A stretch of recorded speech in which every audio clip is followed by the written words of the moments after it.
ये मोदी ही तिबारा आएंगे।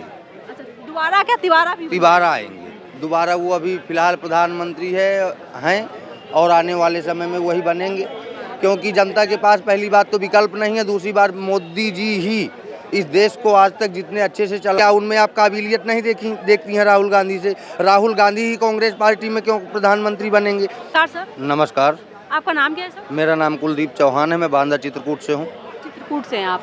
अच्छा सर, मुझे ये पहले बताइए कि 24 का इलेक्शन में, उसी के बारे में फिलहाल बात कर रही हूँ कि इलेक्शन आने वाला है, तो आपको क्या लगता है मोदी ही दोबारा आएंगे प्रधानमंत्री रूप में या कुछ बदलाव इस बार हो सकता है? देखिए, मोदी ही तिबारा आएंगे। अच्छा, दोबारा क्या तिबारा भी? तिबारा आएंगे दोबारा। वो अभी फिलहाल प्रधानमंत्री हैं और आने वाले समय में वही बनेंगे, क्योंकि जनता के पास पहली बात तो विकल्प नहीं है, दूसरी बात मोदी जी ही इस देश को आज तक जितने अच्छे से चलाए हैं, तो हमारे देखते हुए ही इतना बदलाव हो चुका। जो मैं आपको बताने लगूंगा कि आप हाईवे देख लीजिए, एक्सप्रेस वे देख लीजिए, गांव से गांव की रोड देख लीजिए, गांव में लोगों के मकान देख लीजिए, गांव में लोगों को लाभार्थी, इतने लाभार्थी अगर जो लाभार्थी ही मोदी जी को वोट दे देगा तो राजनीतिक लोगों की ज़रूरत नहीं पड़ेगी। मोदी जी के कार्यकर्ता और पार्टी के नेता सिर्फ और सिर्फ माध्यम है जनता तक बात पहुंचाने के। बाकी जनता मोदी जी से डायरेक्ट कनेक्ट है और मोदी जी को ही जनता आने वाले समय में फिर चुनने जा रही है। अब मोदी जी की अगुवाई में भारतीय जनता पार्टी तीसरी बार प्रचंड बहुमत की सरकार बनाने जा रही है 2024 में पुनः। सर, फिर ये सुनने में क्यों आता है कि महंगाई और बेरोजगारी को बीजेपी कहीं ना कहीं संभाल नहीं पा रही है? देखिए, ये आपकी बात सही है कि संभाल नहीं पा रही है। देखिए, अगर जो व्यय हुआ है तो आय भी कहीं ना कहीं हुई है। आप देख लीजिए, एक समय था कि हर व्यक्ति के थाली का में भोजन नहीं था, यही 10-15 साल के पहले। आज हर व्यक्ति के थाली का भोजन बदल गया है। अब वो किस प्रकार बदला है कि अगर जो आदमी 100 रुपये पाता था तो आज 250 रुपये, 300 रुपये, 400 रुपये उसकी पूरे दिन की मजदूरी है। उसके साथ साथ आय के साथ साथ व्यय भी बढ़ा है। जनता उस चीज़ को समझ रही है। मोदी जी इतना कुछ दे रहे हैं कि आज से पहले कभी भी सरकारों का जनता से डायरेक्ट कनेक्ट नहीं था। आज जो है सरकार से जनता डायरेक्ट कनेक्ट है, हर एक योजना का डायरेक्ट लाभ ले रही है, सीधे खाते से कनेक्ट है। किसान सम्मान निधि 2000 रुपये आ रहा है। यहाँ पर जो है आप हमको जो है 1 किलो आटा नहीं दे सकते मांगने पर ही। मोदी जी 5 किलो गेहूँ, 5 किलो चावल, विकलांग, वृद्धा, विधवा, आवास, उज्ज्वला, सौभाग्य योजना, लाडली योजना, ऐसी लाखों योजनाएं चला रहे हैं। जो लाभार्थी है 3 लाख, 4 लाख, हर प्रदेश में, छोटे से भी प्रदेश में एक एक जिले में 5-5 लाख लाभार्थी बैठा है। तो हर लोकसभा में अगर जो लाभार्थी भारतीय जनता पार्टी को वोट दे देगा तो भारतीय जनता पार्टी प्रचंड बहुमत के साथ तीसरी बार सरकार बनाएगी। और फिर बाकी मेहनत है भारतीय जनता पार्टी को भी करनी पड़ेगी, मोदी जी को भी करनी पड़ेगी, लेकिन विपक्ष में कोई है नहीं। मोदी, राहुल गांधी जी देखिए, राहुल गांधी जी को आप कहाँ मानते हैं? राहुल गांधी जी अभी 3 बार 4 बार के सांसद हैं, 1 बार हार चुके हैं चुनाव, आप चौथी बार हैं शायद भर राहुल गांधी जी सांसद। अभी उसी कांग्रेस में 8-8 बार के सांसद और कांग्रेस के कई बार राष्ट्रीय पदों पर रहे हुए नेता हैं, तो क्या उनमें आप काबिलियत नहीं देखती हैं राहुल गांधी से? राहुल गांधी ही कांग्रेस पार्टी में क्यों प्रधानमंत्री बनेंगे? राहुल गांधी को ही क्यों आगे किया जा रहा है? अगर जो राष्ट्रीय अध्यक्ष मल्लिकार्जुन खड़गे हैं तो उनको क्यों नहीं बनाया जा सकता? इसके बाद भी बहुत सारे नेता हैं जिनको बनाया जा सकता है। दिग्विजय सिंह 2-2, 3-3 बार के मुख्यमंत्री, उनको बनाया जा सकता है, लेकिन राहुल गांधी ही क्यों? किसी को भी बनाया जा सकता है। और दूसरे प्रधानमंत्री बनने जा रहे हैं नीतीश कुमार, जिनका बयान आप सुन ही रही हैं। आपकी क्या राय है सर उनके इस बयान पे? नीतीश कुमार के बयान पे मेरी यही राय है कि उनकी इस गलती की सज़ा माफ़ी नहीं है। उनको अपने पद से इस्तीफा दे देना चाहिए, क्योंकि हर गलती की सज़ा माफ़ी नहीं होती। उन्होंने ऐसा बयान दिया है जिसको जो है कहीं से भी स्वीकार नहीं किया जा सकता। महिलाओं के बारे में ऐसी बातें करना जिनका अभी महिला आयोग ने फटकार लगाई है कि उस बयान को तुरंत हटाया जाए, उसको हम आपके सामने ले नहीं सकते। उन बयान को उन्होंने विधानसभा के अंदर, जो 8 बार का मुख्यमंत्री है और वो ये बयान दे रहा है, उस बयान का जो है अपने आप को भावी मुख्यमंत्री कहने वाला तेजस्वी यादव समर्थन कर रहा है और कह रहा है कि हालांकि उससे ज़्यादा उम्मीद नहीं की जा सकती, क्योंकि उन्होंने अपने दरवाजे से अपने घर की औरत को, अपने घर की बहू को जो है रात के 12 बजे भगा दिया है। वो दरवाजे पे घंटों खड़ी रही है, गेट नहीं खोला, तो उनसे उम्मीद और कुछ नहीं की जा सकती। नीतीश कुमार जी की मानसिकता ही यही रहती है हमेशा महिलाओं के बारे में, क्योंकि उन्होंने तो लालू यादव की पत्नी के बारे में भी क्या क्या कहा है। वो मुख्यमंत्री भी रही हैं, उन्होंने कहा है कि लड़का के लालच में 9 बच्चे लालू जी ने पैदा कर दिए। तो ये स्थिति है, इसलिए जो है अभी मोदी जी के सामने कोई दिख नहीं रहा। यहाँ तो बिहार में ये भी सुनने में आ रहा है कि नीतीश जी प्रधानमंत्री भी बन सकते हैं, वो भी मतलब हैं। ये स्वघोषित प्रधानमंत्री हैं, जिनका समर्थन ना तो उनके पार्टी के ही लोग कर रहे हैं, ना तो उनके ही साथ में सरकार चला रहे आरजेडी के लोग कर रहे।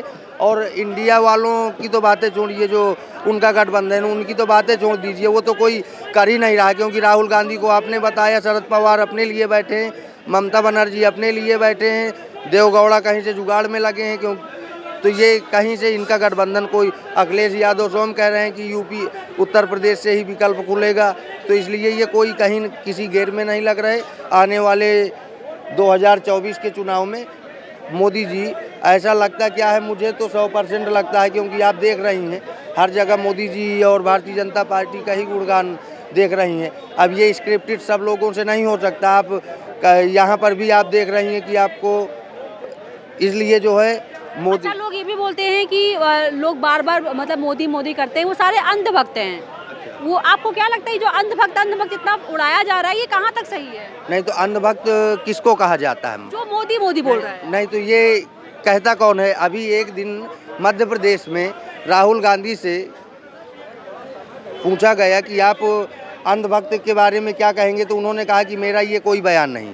अब कोई 10 रुपए का छोला कुलचा खा के आपके पास आके ज्ञान देने लगे और अंधभक्त की संज्ञा दे, और उस बात में किसी विश्व के सबसे बड़े संगठन के लोगों को अंधभक्त कहा जाए। क्योंकि अगर जो भीमराव अंबेडकर को मानता है, वो अंधभक्त के शब्द का इस्तेमाल नहीं कर सकता। क्योंकि आप अंधभक्त किसको कह रहे हैं? जो नरेंद्र मोदी को वोट दे रहा है। अब बाबा साहब का संविधान कहता है कि जो वोट से चुना जाएगा और जिसको समर्थन जनता 51% भी दे देगी, तो वो भारत के पद पे आसीन होगा, उसी की जनता मान होगी। आप अगर जो अंधभक्त कह रहे हैं, तो ये पूरे 142 करोड़ भारतीयों का अपमान है। सरकार एक व्यक्ति की नहीं होती, वोट देने वाले की नहीं होती, सबकी होती है। अंधभक्त कहना ये बिल्कुल सर गलत है। ऐसे तो भाजपा वाले भी कांग्रेसियों को चमचे जैसी पता नहीं क्या क्या संज्ञा देते हैं, ऐसे दूसरे टोटी चोर जैसे अखिलेश, तो इन बातों पे हम नहीं जाएंगे, क्योंकि ये जो है एक अपनी अपनी सोच हो सकती है। अभी कोई कांग्रेस के किसी बड़े नेता ने अंधभक्त नहीं बोला, जबकि सुरजेवाला को मैं बड़ा नेता ही नहीं मानता, क्योंकि वो तो पीछे लगने वाले फालतू के नेता हैं। उन्होंने ज़रूर राक्षस बोला था, तो वो किसको बोला था? जो जनता वोट देती है उसके लिए बोला था। ये बाबा साहब के संविधान का अपमान है। भाजपा कभी संविधान का अपमान नहीं करती, ऐसे लोग करते हैं ऐसा बयान देके। क्योंकि सर ये मुझे बताइए, जैसे कहते हैं कि राहुल गांधी जो हैं वो विदेश से पढ़ करके आए हैं, ज़्यादा एजुकेटेड हैं अकॉर्डिंग टू प्रधानमंत्री मोदी जी, तो अगर वो बनते हैं, यानी कि राहुल जी बनते हैं हम प्रधानमंत्री, तो वो हमारे यूथ के लिए, हमारे भारत देश के लिए कुछ बेहतर करके दिखाएंगे, आपको लगता है सर? बिल्कुल सही कहा, बिल्कुल सही कहा। अगर जो हमारे देश के प्रधानमंत्री पद का रास्ता विदेश के यूनिवर्सिटियों से तय होता, तो भारत के जितने पैसे वाले हैं सब विदेशों में जाके पढ़ते और भारत में आके कोई मुख्यमंत्री बन जाता, कोई प्रधानमंत्री बन जाता। अगर जो आप जो है पढ़ाई के अकॉर्डिंग ही प्रधानमंत्री बनाएंगे, तो वो तो कोई भी बन सकता है। कोई भी रास्ता चलता हुआ भी विदेश में चला जाएगा और जो है पढ़ाई कर लेगा और वो प्रधानमंत्री बन जाएगा। अगर जो आप पढ़ाई के हिसाब अकॉर्डिंग से राहुल गांधी को प्रधानमंत्री बना रही हैं, तो बहुत सारा नौजवान है, बहुत सारा युवा जोश है जो विदेश में पढ़ के जो है भारत में भटक रहा है, वो प्रधानमंत्री क्यों नहीं बन सकता? राहुल गांधी बस इकलौते तो है नहीं जो विदेश से पढ़ के आए हैं। भारत में बहुत से ऐसे नौजवान हैं जो विदेश से पढ़ के आए हैं। अगर जो विदेश से पढ़ के ही भारत का कोई प्रधानमंत्री बने, तो भारत में हर माँ बाप अपने बच्चे को विदेश जो है पढ़ने भेजे कि लौट के आएगा तो प्रधानमंत्री बनेगा हमारा लड़का। तो विदेश से रास्ता तय नहीं होता भारत के प्रधानमंत्री। अच्छा, हमारे जो प्रधानमंत्री है मोदी जी, वो चाय बेचते थे, आपने सुना होगा, तो आपको इस बात से कुछ लगता है कि वो चाय बेचते थे और वो हमारे देश के प्रधानमंत्री? देखिए, भारत में कोई भी धंधा छोटा और बड़ा नहीं होता। अगर जो मैं झाड़ू लगा रहा हूँ, 50 रुपये कमा रहा हूँ, तो वो अपने बच्चों के लिए खिला। अगर जो मैं झाड़ू लगाता था तो गलत क्या है? अगर जो मैं कूड़ा उठाता हूँ तो गलत क्या है? मैं चाय बेचता हूँ तो गलत क्या है? अगर जो अपने घर की परिस्थिति और स्थिति और आर्थिक स्थिति को देख के अगर जो काम करेंगे तो कोई भी काम छोटा और बड़ा नहीं होता। हर काम अपने लिए बस वो शुद्ध होना चाहिए, सात्विक होना चाहिए और संस्कारिक होना चाहिए, गलत नहीं होना चाहिए। चोरी और डकैती, लूट मार काट, रेप और ये सब नहीं होना चाहिए। अगर जो कोई खा कमा रहा है तो वो चाय बेच के, बिस्कुट बेच के, एक से एक चाय वाले हैं जो करोड़पति हो गए, अच्छी अच्छी बिल्डिंगें हैं, आज भी चाय वो बेच रहे हैं, वो चाय से ही बने हैं। तो चाय बेचना या अच्छा सर, ये बताइए मुझे कि यूथ जो है, लोग जो है सबसे ज़्यादा वो सरकारी नौकरी की ओर भागते हैं, ऐसा क्यों? जबकि प्राइवेट भी कर सकते हैं, अपना बिजनेस भी कर सकते हैं छोटा मोटा, लेकिन वो ज़्यादातर सरकारी नौकरी की ओर ही क्यों भाग रहे हैं? देखिए, भाग रहे हैं, पहली बात तो सरकार दे ही नहीं रही, भाग रहे हैं तो वो ये भी शिकायत है कि दे क्यों नहीं देखिए, रही है? करने वाले जो हैं वो फैक्ट्रियों में और प्राइवेट नौकरियों में अपना काम कर रहे हैं और जो सरकारी नौकरी के पीछे जो भाग रहे हैं तो वो भागे रहे हैं और वो घर में जाके फिर 25-30 साल 35 साल बाद जाके बैठ जाते हैं कि हम भागे, हमें नौकरी नहीं मिली इसलिए किसानी कर रहे हैं। बहुत सारे, अगर जो 25,000 सरकारी नौकरी में मिल रहा है तो 35,000 प्राइवेट में मिल रहा है, आप कर सकते हैं। बहुत सारे प्राइवेट जो, लेकिन ये क्या सोच है उनके दिमाग में कि सरकारी ही करना है?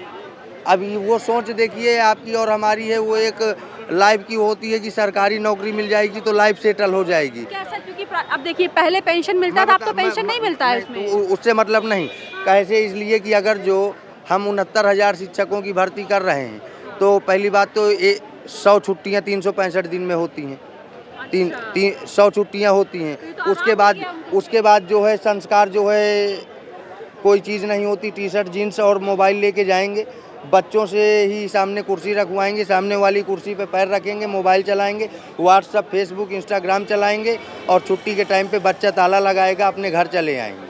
ये तो काम चोरी हो गया। और अगर जो प्राइवेट होगा तो ये सब नहीं हो सकता। 3,000 रुपये में 4 घंटे खड़े खड़े पढ़ाएगा। भाई ये तो काम चोरी हो गया एक तरह। हाँ, तो ये काम चोरी हो ही काम चोरी के लिए लोग, तो अगर जो काम चोरी ना होती तो मैं स्वयं कह रहा हूँ कि भारत का काम चोरी ना होती तो आज कब का विश्व गुरु बन गया होता, भारत गुलाम ना होता। तो आप हमारे यूथ को कुछ बताना चाहेंगे कि वो ऐसा कुछ नहीं? देखिए, यूथ को कुछ नहीं बताना, ये भारत के नौजवान बहुत होशियार है, भारत का किसान भी बहुत होशियार है, हर व्यक्ति होशियार है। नेता अगर जो बोल रहा है खड़े होके तो सुनने वाली सब जनता सुनती नहीं है, वो कहती है बोल ले जो बोलना है, रैली में आ गया हूँ, बाकी जो करना है मैं करूँगा, क्योंकि वो उससे ज़्यादा जान रहा है जो खड़े होके सुन रहा है, बोलने वाले से ज़्यादा उसको पता है। अगर जो हम कह रहे हैं कि यहाँ पर हमसे ज़्यादा होशियार कोई नहीं है तो हम गलत हैं। धन्यवाद सर। इस तरह के और भी वीडियोस देखने के लिए हमारे YouTube चैनल मीडिया फाटक पर विजिट करें।